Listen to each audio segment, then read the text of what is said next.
Paranormal Dimensions is a regular feature on Mondays on the Paranormal UK radio network. Any opinions or comments made by any guest are their own, and they do not necessarily reflect any of the presenters or network's opinions. This man in the saucer, can you describe him? Well, sir, he was small and skinny. He had his head was pointed, came to a very sharp point. He had long green hair. His eyes were a sort of purplish red. He had large ears which were formed like an antenna. His teeth were perfect, but spread far apart. And I noticed, too, a jacket of some sort of spun glass and bright red metallic hues. You say this all took place in a few seconds. Mr. Nagelschmidt, can you tell me what color tie I'm wearing? I'm sorry, sir. I didn't notice.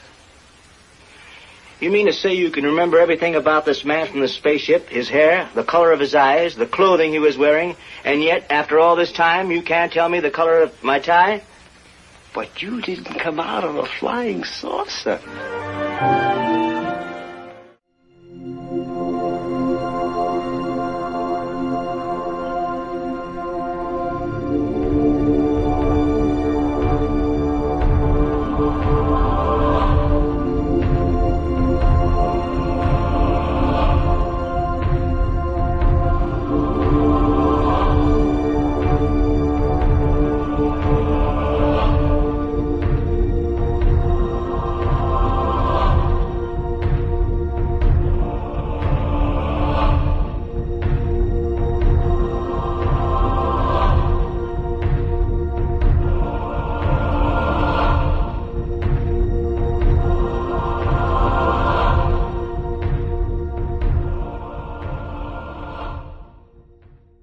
Hello, this is Ronald Kinsella, and you're listening to the Paranormal UK radio network, the UK's biggest paranormal network, and this is Paranormal Dimensions with David Young.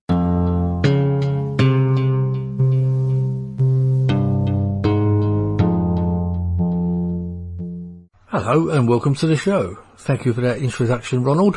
As always, if you'd ever like to get in touch with me, my email address is davidyoung2qn@yahoo.co.uk. That's davidyoung2qn, all one word, @yahoo.co.uk. Now, today's guest on the show is author and researcher David Halperin. Now, before we go into the show, I must make a little bit of an apology. Somehow, for some reason, we had a little bit of a gremlin at the beginning of the recording, and it kind of missed off where I say hello to David, and he says hello back. And I then asked him about the title of his new book, Intimate Alien, The Hidden Story of the UFO.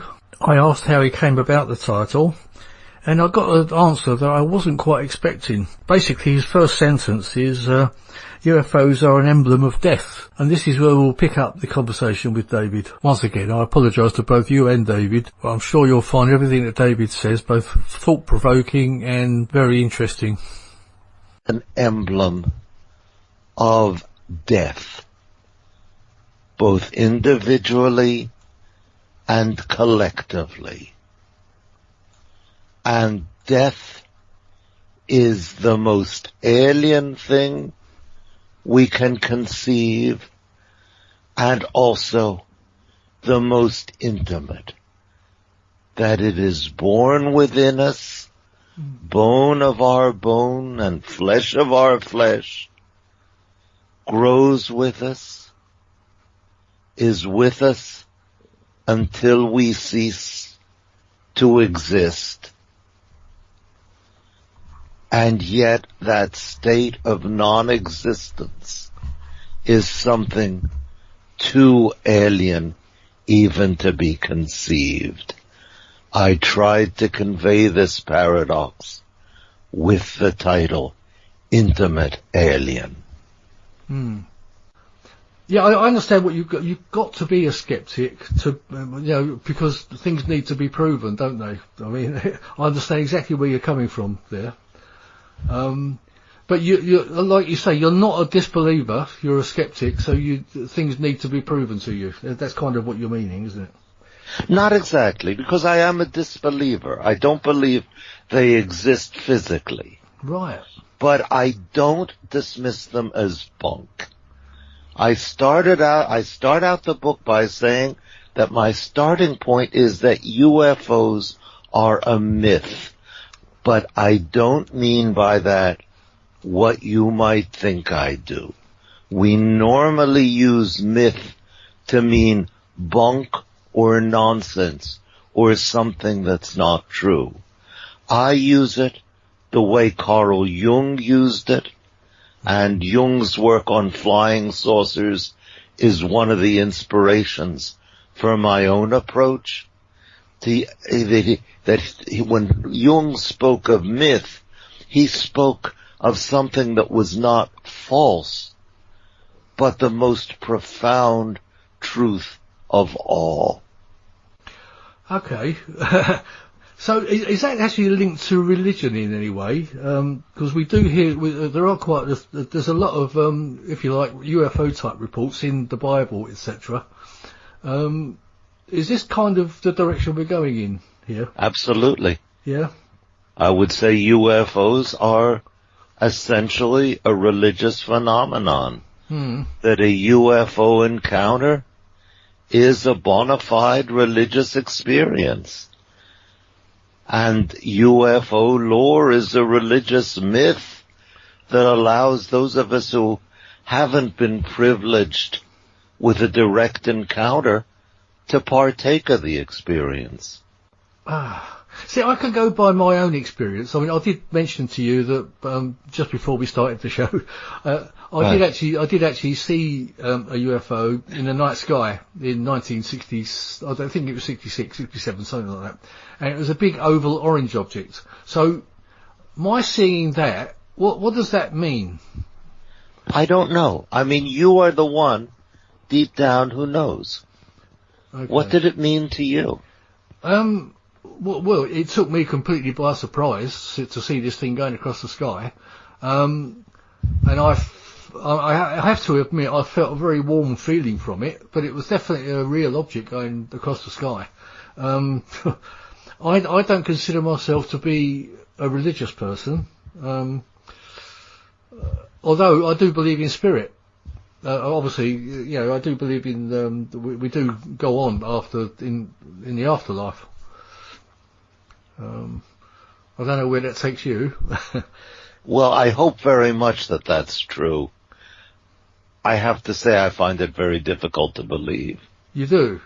Yeah. I mean, obviously, I've spoken to many people who are mediums and psychics, etc. I've had quite a few on this show, and they're the type of people that I believe. You know, I don't believe that they're lying, that things have... And also, I mean, I've explained it a couple of times, my wife had a near-death experience a long time before I knew her, and she actually died about, I think it was 2 or 3 times on her way to a hospital, because she's got asthma. And she saw the light, and she chose to come back.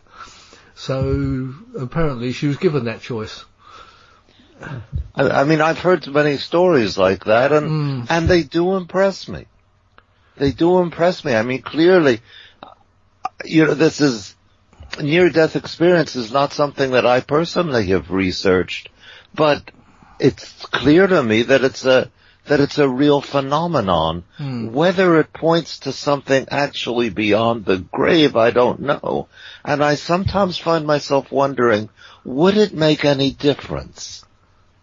That is to say, let's imagine that just for, I don't know, chemicals firing in our brain at the last moment of conscious existence gives us the sense we're entering a realm of light, and then we cease to exist.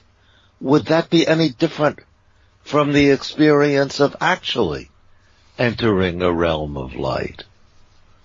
Yeah, that's what you're saying. Now, there is the theory that there are these chemicals that, was it endorphins that spark around in the brain and give you these imaginations. But then you get reports of actually people feeling that they leave their body and that they can look down on what's going on, and see things that they could only see from above.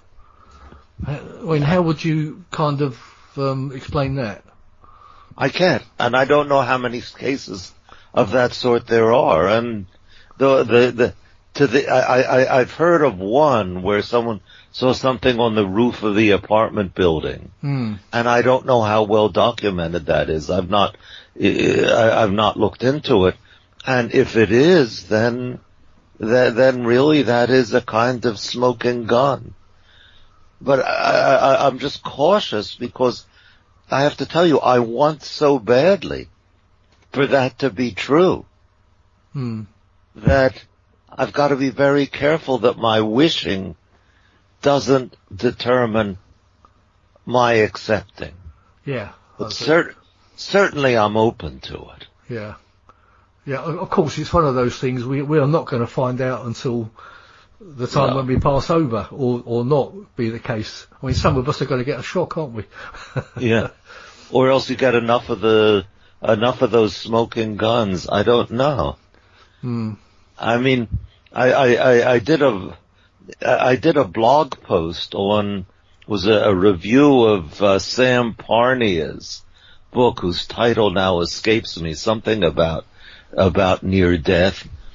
And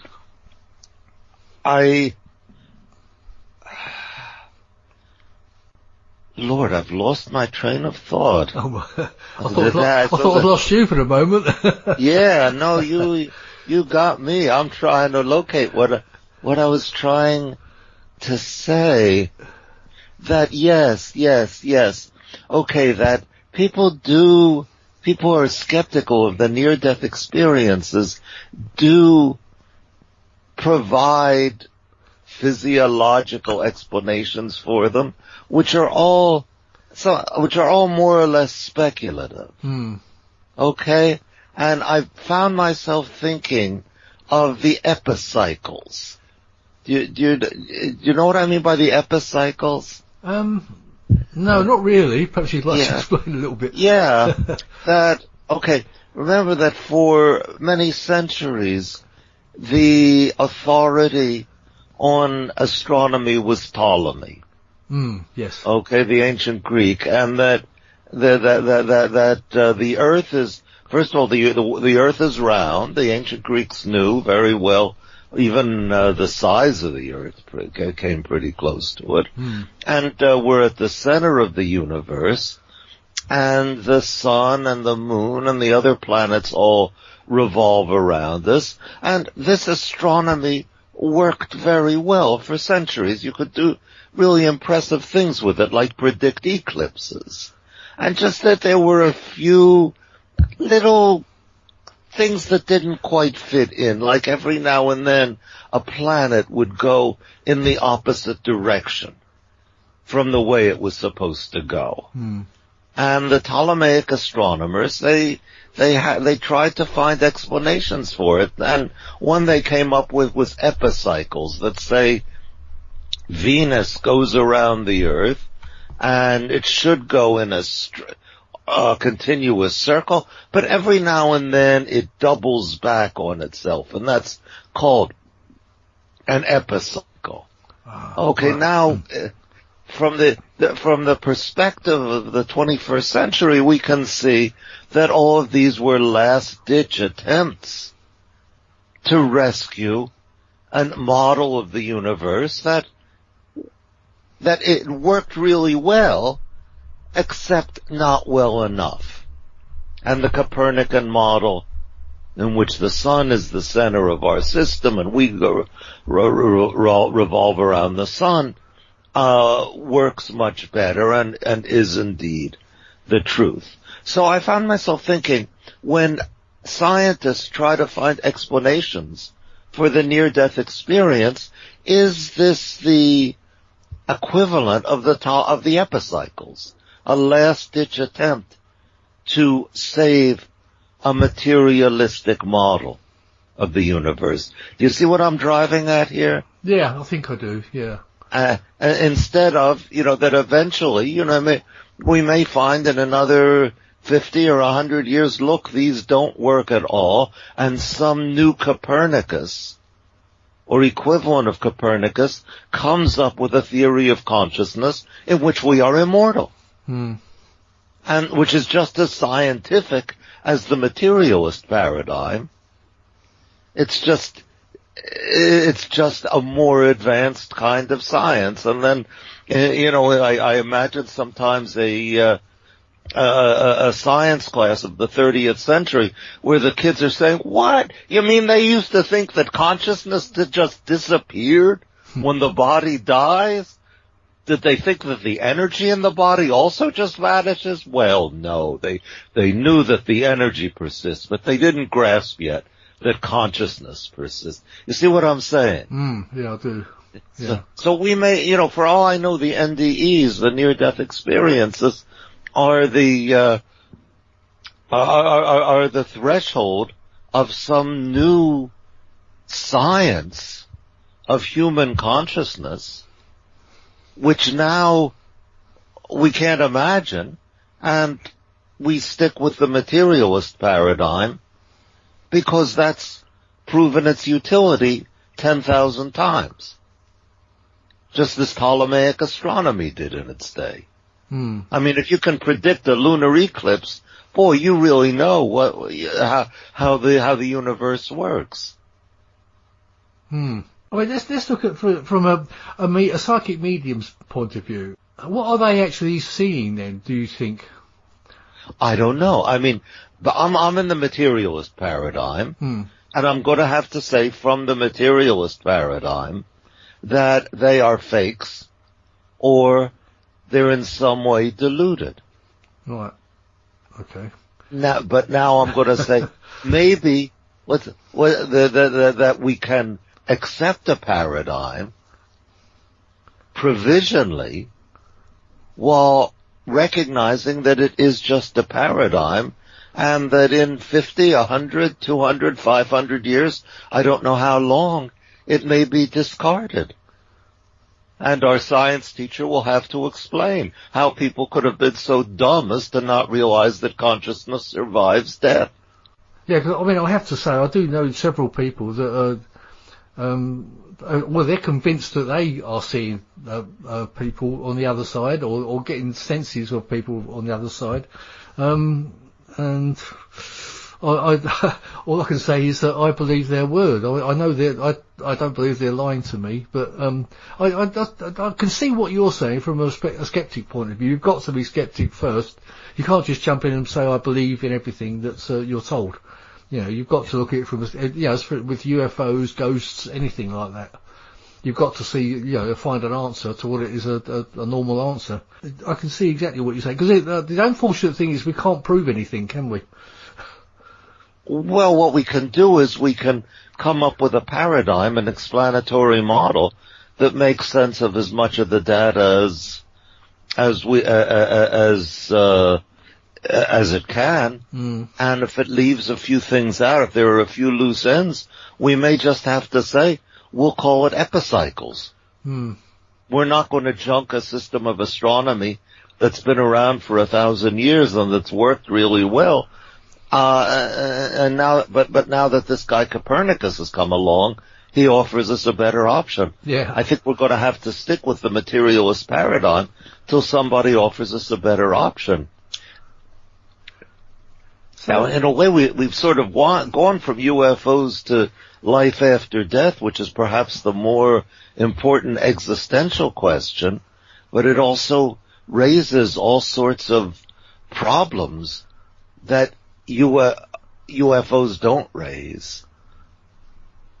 That is, how is it possible for perception to exist without the brain? We're talking about the religious aspect, the Bible. There are so many occurrences within the Bible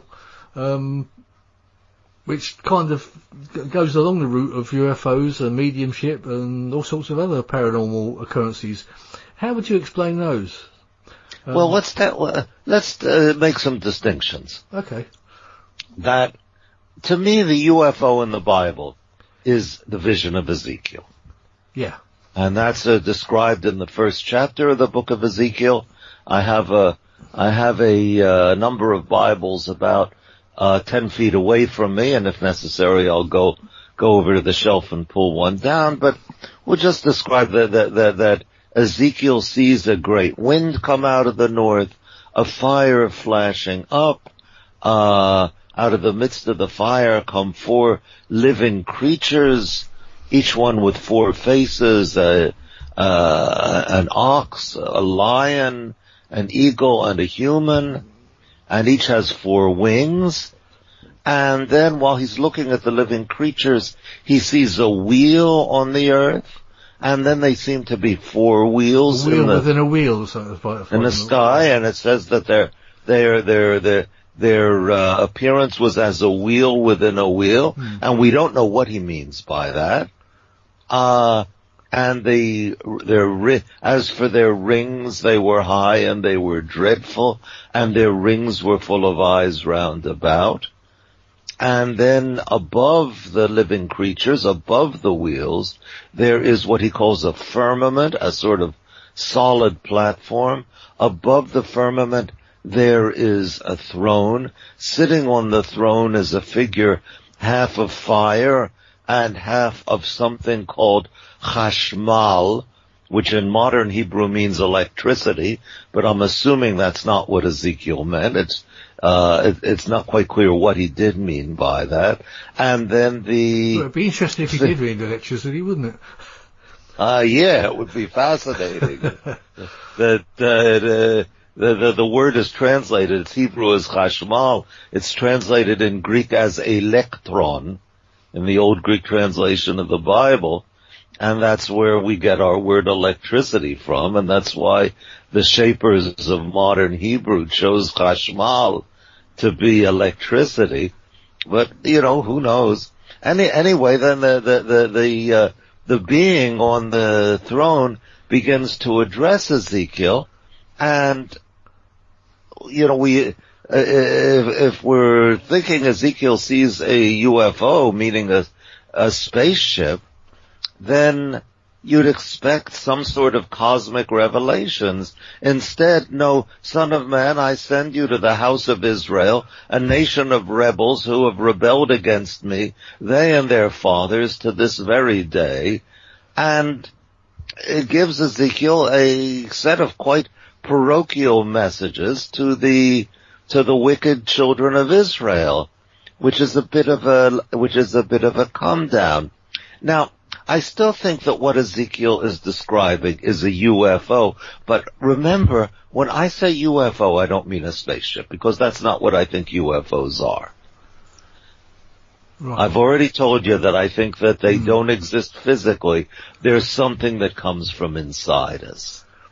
And that's something I think Ezekiel encountered, something from inside him, which he conventionalized in the religious language of his times as being a revelation of the ancient Jewish God, and which when we read it, our instinct is to conventionalize it in 20th, 21st century terms as a spaceship. But both of these are conventionalizations. I think Ezekiel genuinely encountered something that he didn't understand, could not identify, that all the interpreters who've tried to explain it have not been able to identify, and this includes the modern interpreters who make it a spaceship. And here I would look to Jung, that Jung sees all sorts of archetypal patterns in Ezekiel's vision, and he suggests that a true archetype, and perhaps we can talk a bit more about what I mean by archetype, what Jung meant by archetype, that a true archetype can't be explained. It can only be encountered. And that's what I think Ezekiel experienced. I'd like you to go deeper into that if you'd like to. Well, I don't know that I can with Ezekiel, but I would give you a contrast to something else that's been called a UFO. Okay. In the Bible, and that is the Chariot of Fire. In the story in 2 Kings, in which Elijah and his disciple Elisha are walking by the way, and a chariot of fire comes down, picks up Elijah, and carries him away. And a lot of people say, okay, that's a UFO. I would say no. That's an IFO, an identified flying object. Because within the ancient Israelite worldview, there was nothing puzzling about it at all. That God dwells in heaven, like an earthly king. He's surrounded by his chariots. Psalm 68 says, the chariotry of God is 2 myriads, thousands of Shinan. We don't know what Shinan are, but the point is fairly clear, that God has got his chariots around him, and naturally a fiery deity will be surrounded by fiery chariots, and no wonder it's no great puzzle if he detaches one of those chariots to carry his prophet from the earth. So in the ancient Israelite worldview, what Elijah's fiery chariot was no more baffling, no more unidentified than a jet plane would be in ours. Now, granted, they don't exist, but that doesn't matter. What matters is that an ancient Israelite hearing that story, which obviously I take to be a legend, that would say, I know what that chariot is. But what Ezekiel sees seems to be beyond all conventionalization. Because we see a lot of TV shows like Ancient Aliens, etc., which are quite convincing, because there do seem to be a lot of ancient buildings and things that we would have trouble building today. Or do you not see it that way? Yeah, but I mean, our ancestors were pretty bright people, and given that they had a huge supply of dispensable manpower, they could do things that we can't.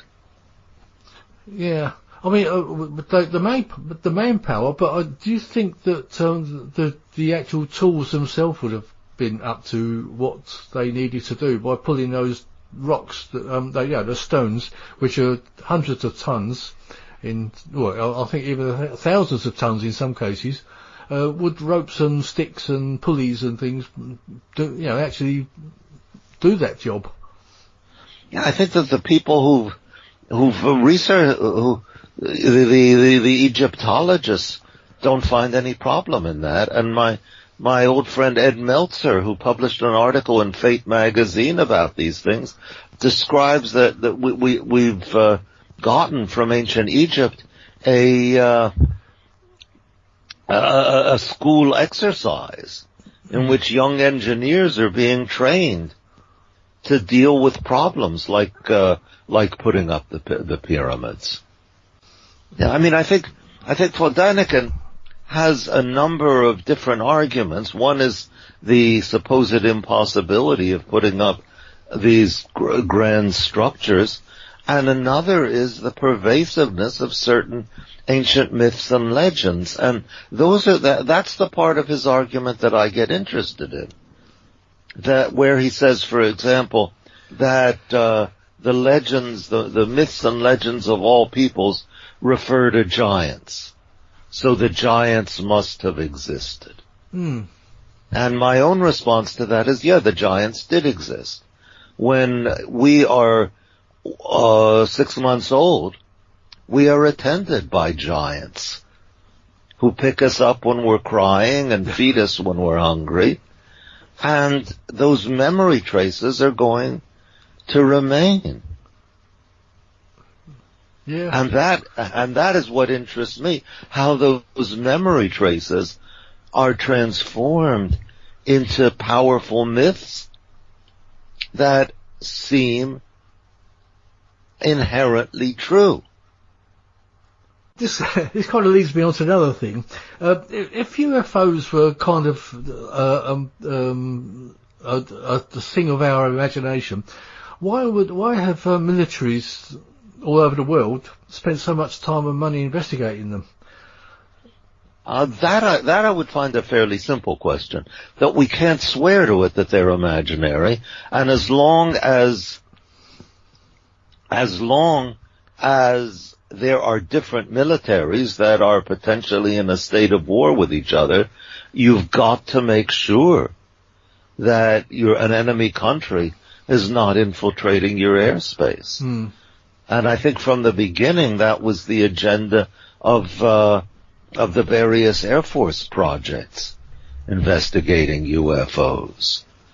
That, when we have to look at a bit of history here, that the modern UFO era began in 1947, right, when Kenneth Arnold, the private pilot over the Cascade Mountains, saw 9 objects skipping like saucers over water, and the press turned that into flying saucers. Yeah. And by the way, that sighting has never been explained. And this is going to be one of my admissions, that I acknowledge there are UFO sightings that we have not been able to explain. Okay, now that became if you dig out the New York Times from back then, that it was front page news for days that people were seeing these flying saucers. Why was it so important? Was it because they thought we were being visited from outer space? Not at all. The concern was that when World War II had ended, not only did we grab a whole bunch of the Nazi scientists to work with us, including some fairly shameful people like Werner von Braun, to work with us in developing our space program, but the Soviets had done the same. So who knew what stuff the Soviets might be sending to us? Yeah, I can see that. And that you just have to rule out that possibility. So that question I do not find at all troublesome. Right. But remember, the negative part of the argument is not what really interests me. The negative part is, okay, we don't have machines flying around the skies. The positive part of the argument is, then what are people experiencing? And most crucially, what do those experiences mean to them and perhaps to the rest of us? Because one of the things that this is the pivot of my book, that the UFO is a vessel of meaning. Could you explain that? Yeah, that we see, we experience, we believe in UFOs, or we deny and disparage UFOs because they mean something to us that we either are drawn to or that repel us. And this is one of the reasons why I'm not only interested in why some people, such as myself when I was younger, and actually myself now, are irresistibly drawn to the idea of UFOs, but also why some people so vehemently reject them. I mean, you know the physicist Neil deGrasse Tyson, who is very much against UFOs. I mean, I can send you a link if you want to a YouTube video in which he disparages UFOs, and he is twitching, bellowing, gesticulating. This guy is somebody, though UFO means something to this man, which he absolutely rejects. And I say it as that this is the emotional attachment that the believer has to the UFO, only with a minus sign attached. Yeah. I mean, I wonder how he would react if he saw one himself. The same as many people are caught out by surprise suddenly by these things. Well, I almost can answer that question, David, believe it or not. that because there is, do you remember the whole business? I think it was back in 2015 of the Roswell Slides. Oh yeah, I do. Yep. Okay, for those of your listeners who are not familiar with that, let us that these were a number of slides that were discovered, left behind by a rather formidable lady of an earlier generation. Her first name is Hilda. I can't remember her full name. No, I can't. And they show a kind of a weird human-like creature. Now, as a matter of fact, we know what that human-like creature is. That it is a mummy of a 2-year-old boy that was kept for, I think, from 1938 down to the 1947 in the Museum of the Mesa Verde National Park.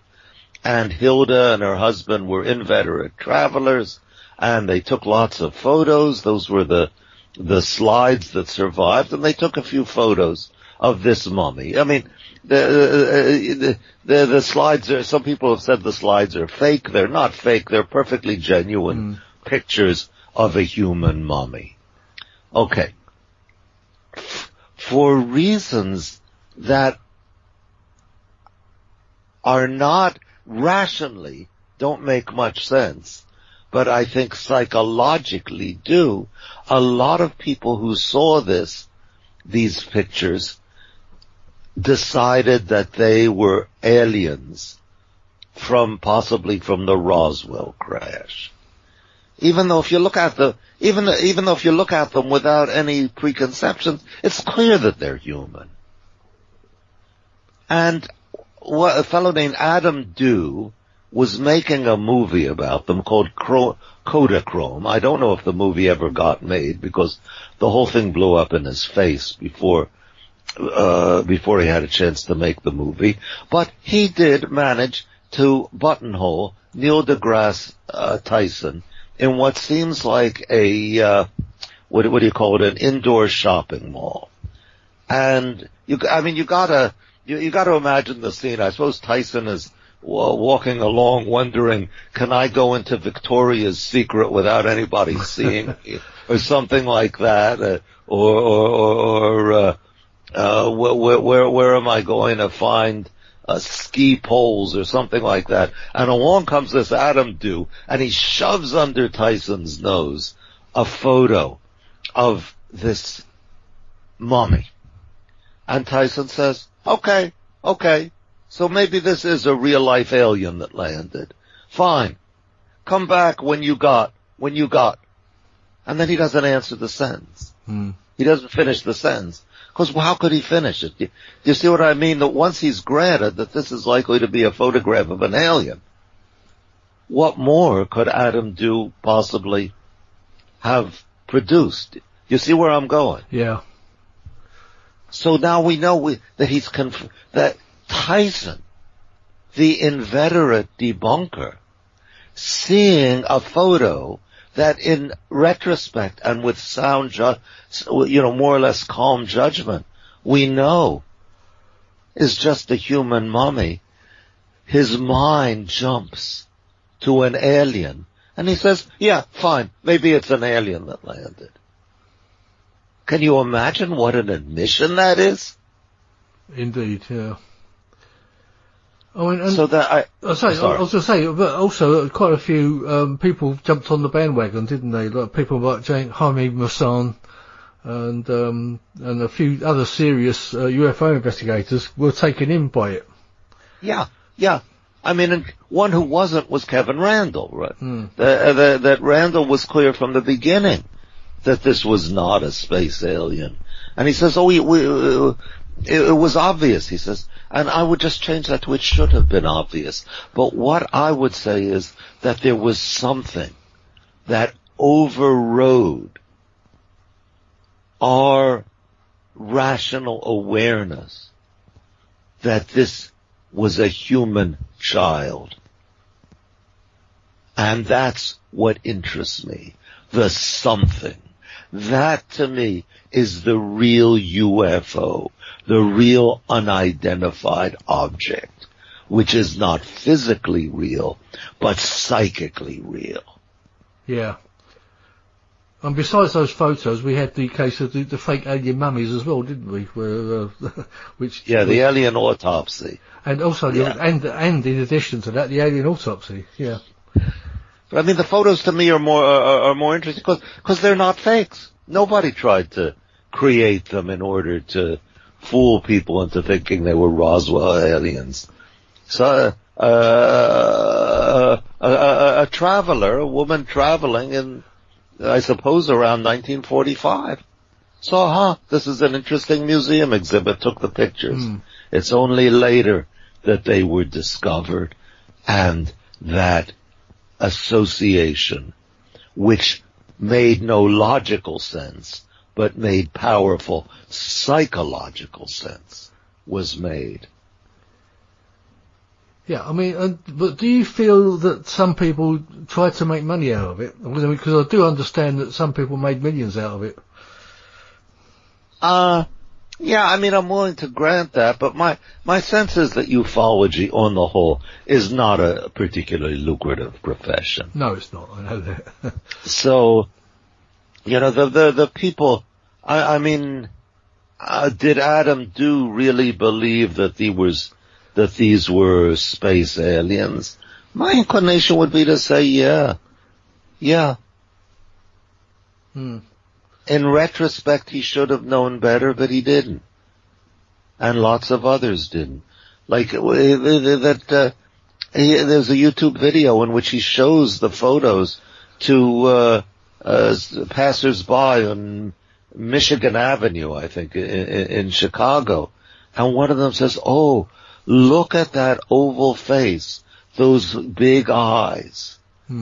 Now, if you look at the photos, the face is not oval and there's nothing odd about the eyes. But she's projecting onto it the image, which we could talk about more because it's a fascinating question, the image that came into existence, at least into our conscious awareness in 1987 with the publication of Whitley Strieber's Communion, of that alien face. Yeah, the grey. With the hue, though actually in the cover it's beige, it's not grey. But the face is sort of an old-fashioned light bulb. The eyes are huge, and if you think about it, they're anatomically impossible. There's no way that somebody could have, eyes like that they would, the orbs would crowd each other out. Yeah, the large eyes. So do you feel do you feel the greys don't exist then? Or these type of aliens? Oh yeah. Yeah, they don't exist, not physically. But there's something inside us that, as I put it in the book, that when the human mind looks into the darkness, this is the face it sees staring back. This is why, I don't know if your listeners know about the Predionica mask. That it's not really a mask, it's a sculpture of a human being wearing a mask. It goes back to about 4,500 BCE. Was found near Pristina, the capital of Kosovo in the Balkans, and it shows a face very much, not absolutely identical, but strikingly like the face of the alien on Communion. Yeah. And there's no way to say that aliens landed in prehistoric Kosovo, because that face, you can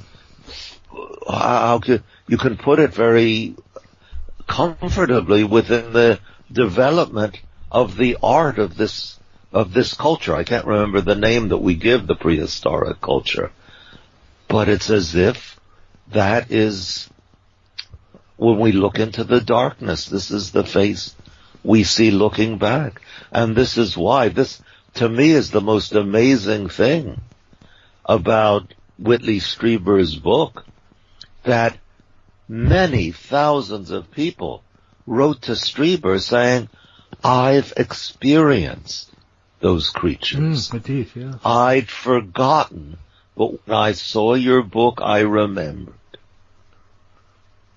And they still do, apparently. Yeah. But you think it's something within them? Yeah. It's a very interesting concept that I've never actually thought about. Sorry. sorry. Yeah, I was going to say. So, as far as the Roswell incident itself, how do you feel? What do you feel happened there? Okay, let me start out by saying that I wish I could believe in the mogul theory. Because the mogul theory is a very elegant explanation for what happened. Before I talk about the mogul theory, that I will say that the initial accounts of Roswell describe some sort of odd debris that no one could quite identify, but that was plainly earthly. I mean, they speak of Scotch tape. They speak of flowered tape. It's clearly not intergalactic spaceships. And that it did turn up on a ranch, I think about 80 miles north of Roswell. Yeah.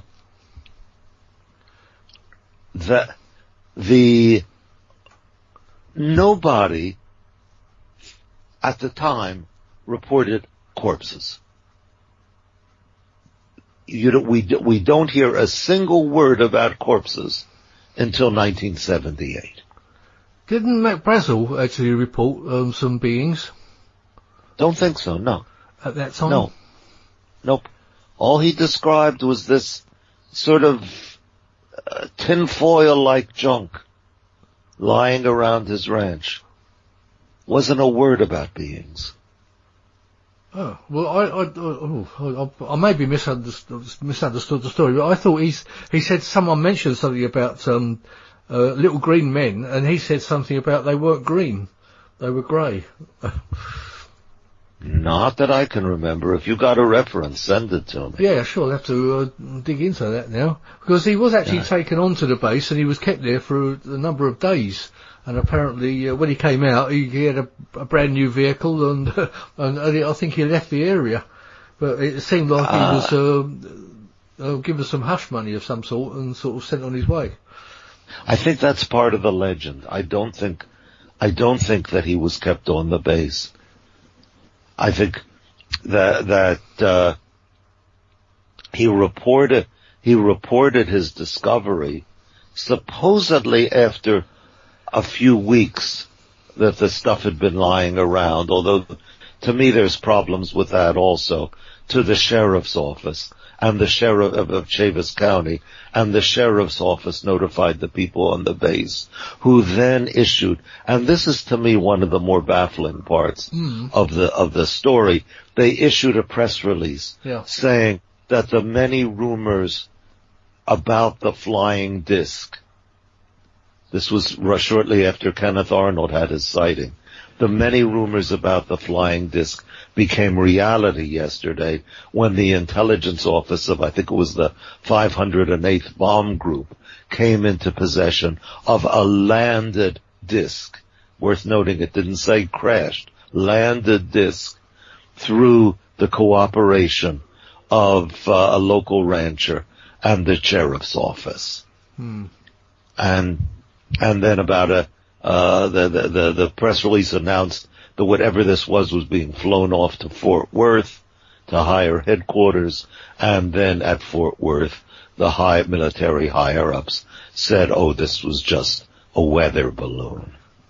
Now, what the mogul theory is that, yeah, it was a balloon, but not a weather balloon. It was a balloon used in a top-secret espionage project called Project Mogul, where the aim was to detect, to send a balloon up send balloons up to the edge of the stratosphere to detect Soviet nuclear activity.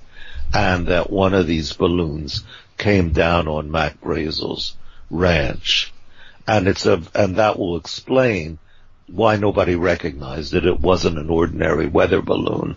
And it will explain why the military suddenly got very defensive and hush-hush, because this was a top-secret project.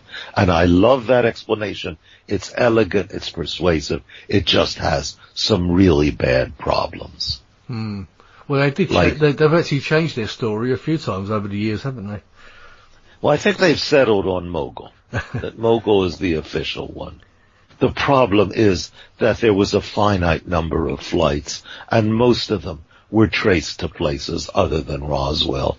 And the only conceivable candidate for what might have been the Roswell object was a Mogul balloon flight that, as far as we can tell from a contemporary diary account, never flew. So the Mogul theory has some really bad, there's some really serious objections to it. So I don't know what that stuff was that came down. It was clearly something of earthly manufacture. I don't know what it was, and I think the reason why the military got so excited about it at the beginning and took it so seriously was that they knew perfectly well it was a balloon, but did we know that it was one of ours? How did we know that there wasn't a nest of Soviet spies across the border spying out our military installations? I'm sure they were. Back then, the Cold War, yeah. Yeah, at least it was plausible. In the context of 1947, it was plausible. Yeah. But there are still a number of loose ends. So the question of what exactly the stuff was, I don't know. And I also remain puzzled as to why the military initially announced it was a landed disc. No matter how you slice it, it wasn't a landed disc. Yeah, they tried to squash it within 24 hours, didn't they? Like it was released, and then they just did everything to squash it. Yeah, but then why did they think it was a landed disc? Brazel never claimed to have found a disc. All he claimed to have found was these scraps. Parts, And for some reason, and this is another baffling part, he says he found it back in June, and I don't know why he would have let it lie around his land where the sheep that grazed there were bound to eat it and make themselves sick. So that's also a loose end. Now, where the story gets really interesting to me is long afterwards. That in 1978, the first traditions, and using the old, my background is from biblical Judaic studies, that using all the language of our discipline, I would call them traditions of the dead aliens, and they start to surface in October of 1978 when Stanton Friedman, the ufologist whom we lost about, I think it was 2 years ago, that Friedman gave a lecture, and a married couple approached him and said, we heard a story from a friend of ours who's now dead about how he saw a UFO, not at Roswell, but a few hundred miles to the west. He saw a UFO crashed, and he found the bodies of the pilots. And that is where, to me, the story gets exciting. That's where it stops being a banal mystery of fallen debris and becomes a profound and gripping myth of mortal divinity. Absolutely, yeah. I mean, I was lucky enough to meet Stanton, actually, when he came over here. And he was highly respected And he's highly missed too. Very much. Go on to the Majestic 12, which he was very deeply involved in, researching. How do you feel about that, or do you not know much about it?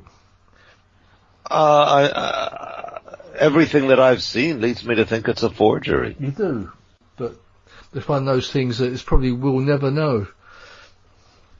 Well, there is one very remarkable feature about it, which is that one of the secret conclave, the people who are in the know, was Donald H. Menzel. Mm. And those of us who do not follow MJ12 know Menzel as an extremely eloquent and passionate, who's a professor of astrophysics at Harvard, know him as an eloquent and passionate debunker of UFOs. He wrote 3 books on the subject. The first 2 of which were quite impressive. The third, which I think was written when he was already quite ill, was really just a rehash of his older stuff. But I mean, Menzel is another person who fascinates me in that he's a skeptic. No, I won't even say a skeptic, because I'm a skeptic. He's a debunker. He says it's all nonsense. And when he calls it myth, he doesn't use that word the way I do in the Jungian sense. But if he's so convinced it's all nonsense, then why does he bother to write 3 books about it? Yeah. And why does he have the habit of doodling pictures of little aliens, which he did? There's an emotional engagement with the UFO going on in this professed debunker, no less than in the professed believers. And that, to me, is the real UFO mystery. What is going on there? Indeed, yeah. Well, you have to go back to, you wrote a book in 2011, I think it was, called A Journal of a UFO Investigator. And it's got quite an intriguing cover. I've actually got it in front of me, but I actually haven't had a chance to get around to read it yet. So, could you perhaps cover a little bit about what that entails? Okay, it's, if you read it and you read Intimate Alien, you realize that, the first chapter of Intimate Alien is entitled Confessions of a Teenage Ufologist, which I was.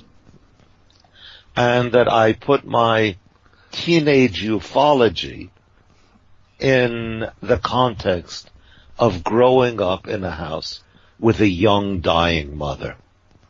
That my mother had a heart condition which eventually took her life when she was 46 years old.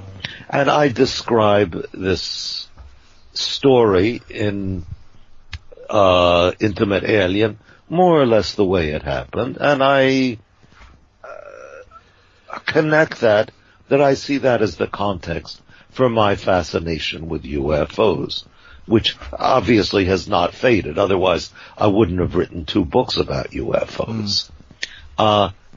Earlier, I tried telling that story in a fictional form, and Journal of a UFO Investigator is a novel, and it is rooted in the same reality that I describe in Intimate Alien, but it takes off from there.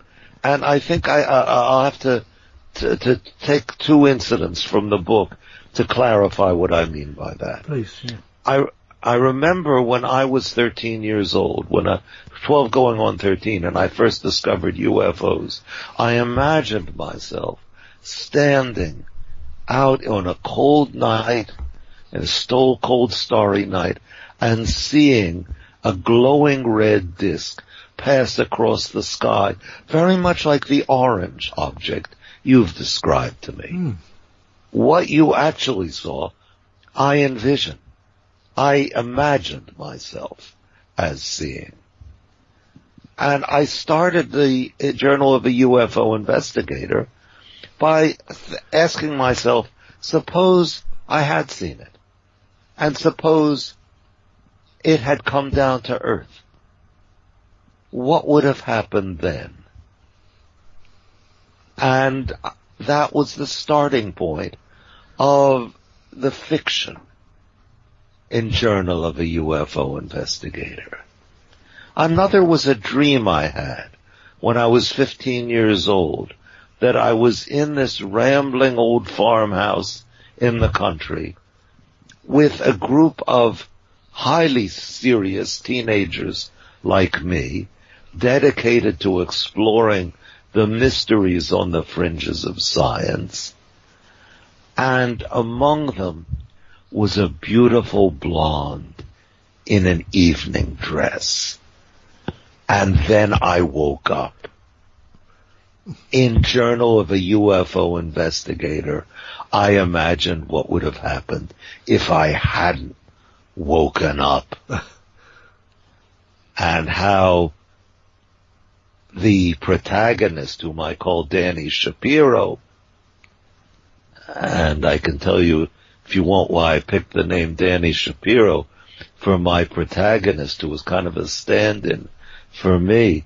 But Danny Shapiro is in that old house. There is a beautiful blonde, and she invites him to go on an adventure with her to find a lost book, which in fact is rooted in the actual legendary of UFOs. And this begins an odyssey, part of which takes place under the earth, part of which takes place in Jerusalem, and that ends with the disc crashing at Roswell and Danny and his half-alien daughter being in it. I must say, it's a beautifully presented book anyway, and it's very well laid out, and I think I'll advise anyone to get a hold of it. That's Journal of a UFO Investigator by David Halperin. Yeah. Very, very good. I'm actually pleased I've got a copy of it. It's actually quite an intriguing cover on the front. It's like a notebook that's a notebook cover right. book. It's very good. But because this is what Danny's writing. Yeah, it is. It's very good. So when you give talks normally, what do you normally what's the source of your talks? What do you talk about normally? Well, I think I normally don't give public lectures. I will be giving a paper actually next week at a Zoom meeting of the International Association for Jungian Studies, in which I will be talking about the William Booth Gill sighting of June 1959. I don't know if you recall that one. I have heard a little bit about it, but I don't know too much about it, I must admit. I mean, would you like to cover a little bit on here, or? Yeah, let's talk a little bit about it. That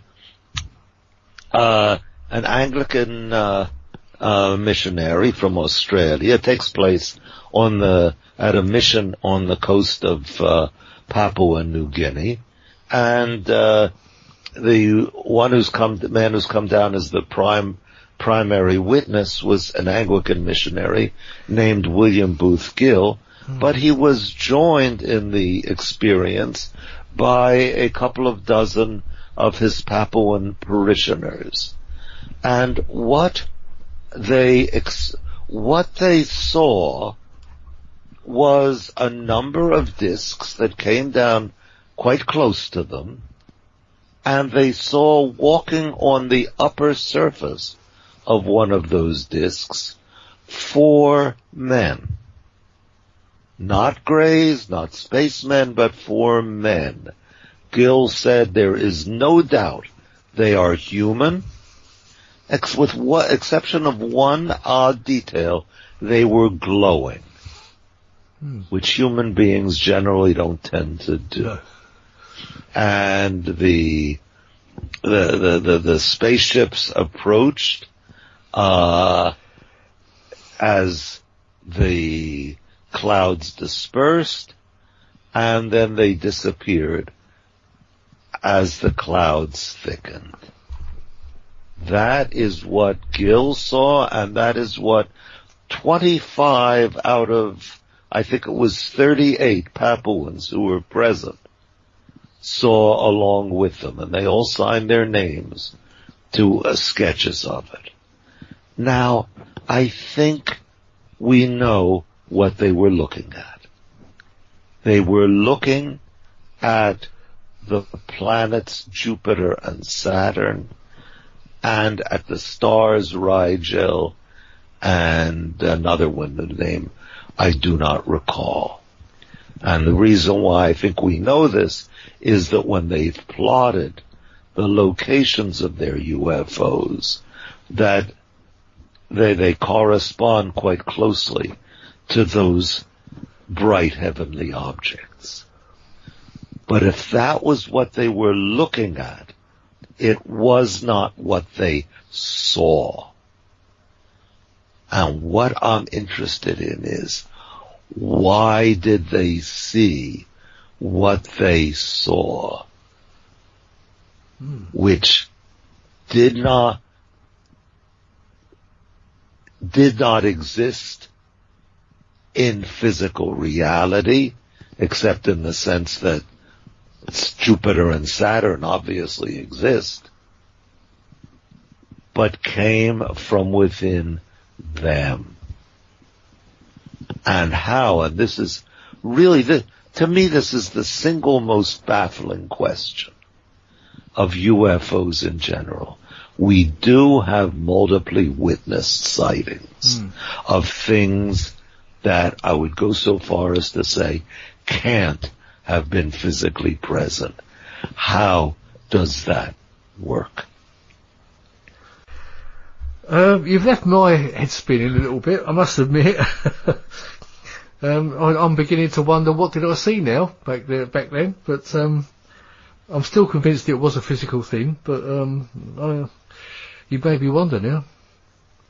I would make it, if I may, and I'm very hesitant about saying this. I would think you were looking at something, and you saw something else, and what you saw was the UFO, and it came from inside you. Yeah, that's what I'm saying. Even that makes me think, well, it still makes me wonder even more now, what was it I was seeing? That is a great question. And I see we're coming toward the end of our time, but let me tell you a story that perhaps bears on. No, we've got as much time as you want, David. Carry on, please tell the story. Yeah, well, let's tell the story. That, I mean, we all have heard of John Lennon, right? Yeah. That he's probably one of the most famous men of the past century. I would say him and Elvis Presley, yeah, probably. Yeah, though I think I would guess that Lennon that's possible. I would think Lennon outshone Presley, but I don't know. But in any case, he's one of the most famous. Most people don't know that he saw a UFO. Yes, that's true. That he was, at the time, he was separated. It was in August of 1974. He was separated from his wife, Yoko Ono. He was living with his assistant, who is now his girlfriend, his lover, May Pang, in a penthouse in Manhattan. This affair, by the way, was engineered by Yoko Ono. Neither Lennon nor Pang really seemed to have wanted it, but they played their roles in Yoko Ono's dance. And one time that Lennon used to hang around the apartment naked, and that's important. You'll see why that's important in a minute. And Pang had just finished showering, and she heard Lennon call out, May, come out here. And they went out to the terrace, and they saw a dome disc passing, I don't know, about 100 yards from them. And one of them got a camera, and they took a whole roll of pictures of this disc, which they both saw, and the roll turned out completely blank. As if there was nothing there, but they both did see it. And in almost all of their retellings of the story, they stressed that they were both naked. Now, here the old biblicist's mind starts spinning back. When was the last time a naked human couple stood before a numinous presence? And of course the answer is in the Garden of Eden, with Adam and Eve before the God who appears there in human form. And I think in Manhattan in 1974, in the form of a Jungian mandala. Now what's going on here? I think that this is, I'll use Jung's words, an archetypal image which surfaced in antiquity, in the mind of the author of Genesis, and I think surfaced again in the experience of a professedly irreligious person, John Lennon, and his girlfriend. That is very, very deep. Yeah. Well, that's what we are. Yeah, I know. And that's what I think. We are very deep. That's what I all think of us. the UFOs are. Yeah. Well, it's a very, as I say, you've certainly given me something to think about again, and I'm sure people out there, I'm sure we've had one or two people shouting at the, shouting at the radio, but it's been very, very fascinating, David, having you on, and thank you so much for agreeing to come on. Well, thank you so much for having me. No, it's been fascinating. As I say, you've given me quite a lot of things to think about. But yeah, it's been brilliant, and I thank you for agreeing to come on. And I would advise anyone to go out and get your book, and it's called The Intimate Alien, the hidden truth of the UFO. The hidden story. Oh, sorry, the hidden story of the UFO. Yeah. And if people would like to test the waters before they get the book, they might want to go to www.davidhalperin, that's DAVIDHALPERIN, one word, .net. And they'll see more about the book, and they can look at my blog and get some sense of where I'm coming from and why I think UFOs are so important. It's a very extensive blog as well. I've had a dig in and out of it. It's got some very interesting subjects on there, I must say, and some very interesting photos and everything. But another book I'd advise you to get, as I mentioned earlier, was Journal of a UFO Investigator. It's David's novel, which is based really on your true experiences. But right, I shall leave it there. Thank you very much, David, for coming on, and it's been great having you on. Well, thank you so much for having me, David. Good luck in your future endeavours. Lovely, and good luck in yours. And I shall keep an eye on what you're up to now. Thank you very much. Do that. And please stay in touch. Thank you very much, David. Thank you. Bye-bye. Bye-bye. You've been listening to Paranormal UK Radio Network. I'm David Young, and thank you for listening. Good night. Bye-bye. Unidentified flying objects, commonly known as flying saucers, do exist. Some kind of flying objects have been photographed in the sky. If they cannot be identified as objects known to man, what are they? If they are not man-made, who made them? If they are not from this planet, where are they from?